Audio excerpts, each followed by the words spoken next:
মাঠের ভিতরে সবাই বলবেন দুই গরুর মালিক আমাকে কারবারে না চলে আসে আদিতি বিশ্বাস নাজমুল হুসাইন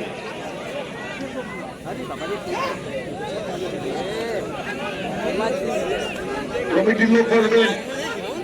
কমিটির সবাই বসে যাবে ধর ধর ধর ধর মাঝখানে রেফারি হিসেবে রয়েছে আব্দুল আজিজ নাজমুল হোসেন নাওলির খেলা 4 তারিখে নাওলির খেলা 4 তারিখে নাওলির খেলা 4 তারিখে ভাই সুদূর বড়াই পেরোলি গাজীরহাট থেকে আমার আব্দুল করিম ভাই শুধু খেলা দেখার জন্য এখানে এসেছেন